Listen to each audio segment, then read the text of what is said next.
وعلیکم السلام ورحمۃ اللہ وبرکاتہ. سر خیریت؟ کیسے ہیں؟ خیریت سے ہیں؟ ٹھیک ہیں آپ؟ کیا نام ہے؟ جی الحمدللہ. آپ خیریت؟ جی میرا نام محمد اللہ تعالیٰ کا احسان. زین کرناٹک بھائی. سے ہوں، اللہ میسور. کرناٹک. اچھا انڈیا سے. اوکے جناب. خیریت سے ہیں؟ کرناٹک سے. جی الحمدللہ. آپ بتائیں. اللہ تعالیٰ کا احسان ہے. بہت مہربانی کال کرنے کا. حکم کریں. جی کچھ سوالات تھے سر میرے ریگارڈنگ شیعہ حدیث کے.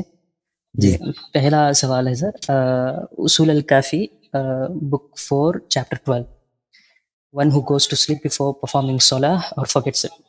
یہ تھوڑا حدیث جو ہے نا سر مجھے سمجھ نہیں جا رہی. آپ مجھے پلیز ایکسپلین کرتے ہیں یہ حدیث، یہ چیپٹر کی پہلی حدیث. یہاں کون سے چیپٹر ہے بھائی؟ کون سا جلد نمبر 4 ہے؟ کون چاپ کہاں کیا؟ کافی کے تو مختلف چاپ ہوتے ہیں نا. والیوم 3 سر.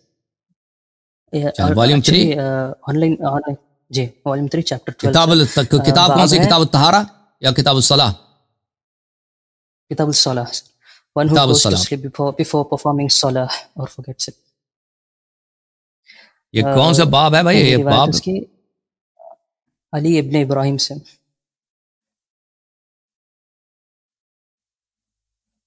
دیکھیں بھائی یہ جو آپ بتا رہے ہیں نا جلد نمبر 3 کتاب الصلاح میں جو ہے کتاب الصلاح لے کے آتا ہوں، اس میں ابواب بہت ہے. آپ مجھے بتائیں کون سی باب ہے. اوکے ایک منٹ. جی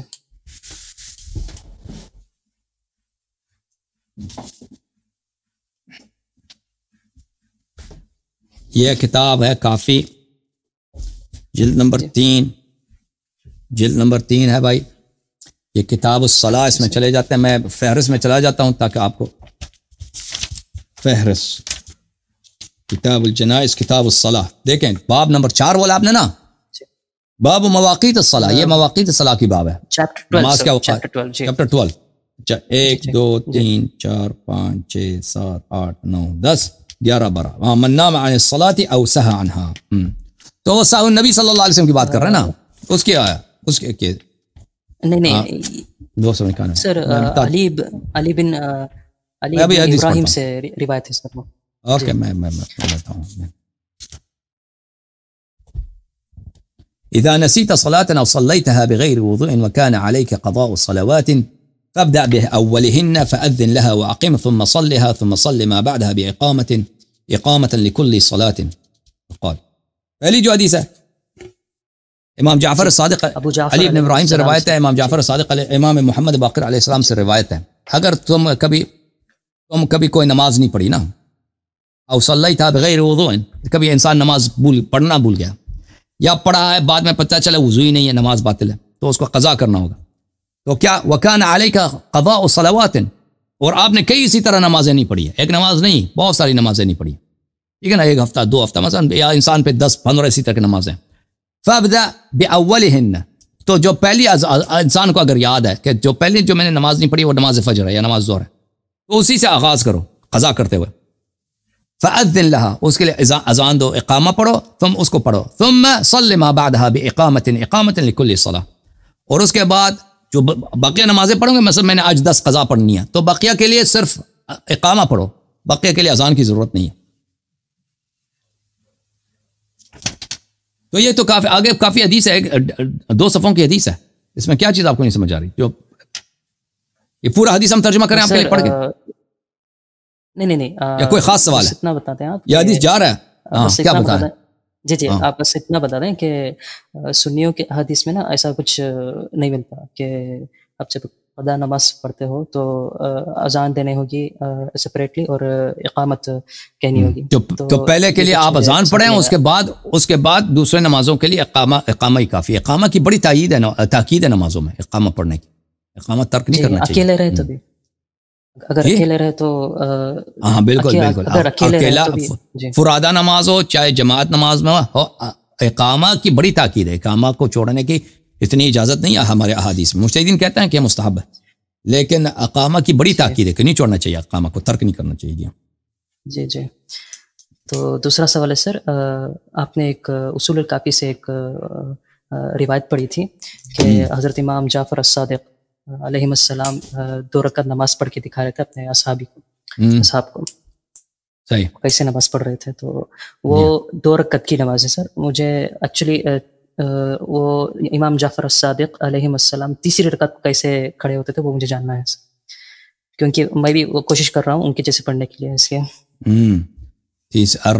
تیسری رکعت ہم دیکھتے ہیں بھائی، تیسری رکعت رفع دین سے شروع کرتے یا ایسے ہی کھڑے ہوتے؟ کہاں سے شروع کرتے تھے؟ بخاری مسلم میں ایسا تیسری رکعت کو جب کھڑے ہوتے تو رفع دین سے شروع کرتے تھے یا ایسے ہی شروع کرتے تھے نارمل؟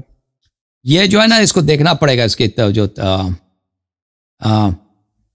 ہمارے روایات میں یہ مجھے یاد نہیں پڑتا کہ نماز کے آغاز میں جو ہے کوئی روایت ہو کہ اس میں آپ کو تکبیر کہنا ہے تیسری رکعت میں یا دوسری رکعت کے ابتدا میں یا تیسری رکعت کے ابتدا میں، مجھے اس طرح کی یاد تو نہیں پڑتا، لیکن وہ دیکھنا پڑے گا، ٹھیک ہے نا؟ ابھی اتنی جلدی میں مجھے وہ روایت نہیں ملے گا کہ ابھی میرے ذہن میں نہیں ہے. نہیں آپ ایسے ہی بتا دیں.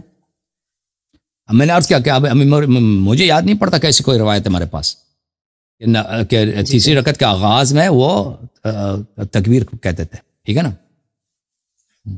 جی جی. تو تیسرا سوال ہے سر، یعنی کھڑے ہوتے ہی تکبیر کہہ دیں اور اللہ اکبر کہہ دیں. یہ ہمارے ہاں اس طرح کی مجھے نہیں لگتا، مجھے کبھی یاد نہیں آتا کہ ایسے کوئی روایت ہمارے ہاں. جی سر. اچھا جی سر. تو نیکسٹ کوشچن ہے سر، ہمارے یہاں تو پینٹ ہے نا، پینٹ کو اینکل کے نیچے سے نیچے لٹکانے سے دیکھیں وہ حکم ہے اظہار کے لیے، وہ حکم وہ دیکھیں وہ دیکھیں ہر چیز کا حکم اسی کے لیے ہوتا ہے. احادیث میں جو ہے کہ اگر کوئی شخص دھوتی پہنے، دھوتی وہ حکم شلوار کے لیے نہیں ہے، وہ دھوتی اگر کوئی شخص دھوتی پہنتا ہے تو دھوتی کے لیے حکم یہ ہے کہ اینکل سے اوپر ہو، وہ حدیث میں بھی ہے، شلوار کے لیے نہیں ہے کہ شلوار جو ٹخنوں سے اوپر. تو وہاں بھی کو جدھر دیکھو بھائی سوٹ لگایا ہوا ہے، شکل دیکھو اتنا برا لگتا ہے، سوٹ پہن کے 3 پیس سوٹ ٹائی وغیرہ سب لگا کے اس کی جو پتلون ہے وہ بھائی زانو تک گھٹنے تک پہنچے ہوئے، یہ بالکل مذاق بنا دیا.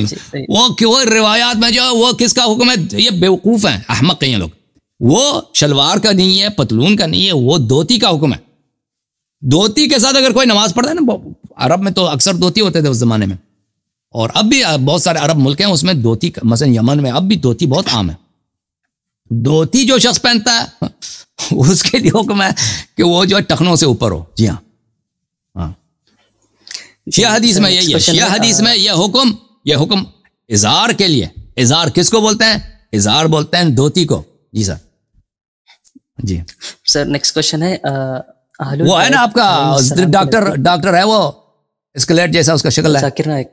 ہاں بالکل پہچان بالکل اس کا شکل ہے بوت کی طرح، بوت بنا ہوا، ڈاکٹر بوت. وہ دیکھو وہ بیوقوف، اس کو پتہ نہیں ہے کہ یہ حکم ہے، اس کو ابھی تک پتہ نہیں چلا کہ پتلون اور دھوتی میں فرق ہوتا ہے. جی سر. جی بولیں. جی سر، اہل البیت علیہ السلام کے نزدیک تعویذ کے بارے میں کیا خیال ہے سر؟ جی وہ ہاں روایات ہیں رقعہ تعویذ، یہ روایات جی. کیونکہ احمد بن حنبل کی کتاب ہے نا، مسند احمد بن حنبل، اس میں ایک نبی صلی اللہ علیہ وسلم کی روایت ہے کہ جو کوئی بھی تعویذ پہنے گا وہ اس نے شرک کیا. ایسا اس لیے میں نے کنفیوز ہو گیا تھا. نہیں اس میں بخاری میں تو تعویذ ہے نا، بخاری میں رقعہ ہے، اس میں باب رقعہ، ہاں اس میں ہے بخاری میں، اس میں پہننے کی وہ ہے کہ وہ کسی خاص، اور البتہ وہ ہر مختلف بخاری میں جو ہے نا کہ میں دکھا دوں آپ کو، بخاری میں جو روایت ہے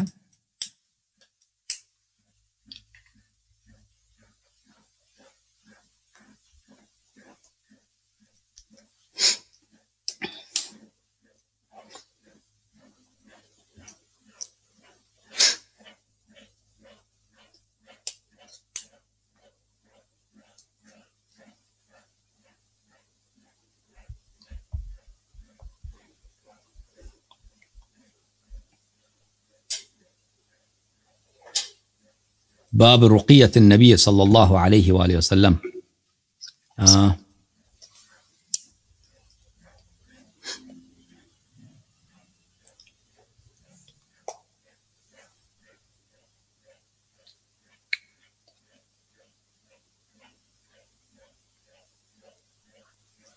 بہرحال ہمارے ہاں وہ ہے، ابھی جو مجھے یاد پڑتا ہے تعویذ وغیرہ ہے، وہ ابھی بخاری میں مجھے نہیں مل رہا. جی اس میں جو ہے دعا وغیرہ ہے بخاری میں. یہ جی مزید کچھ کہنا؟ جی جی سر. سر ہمارے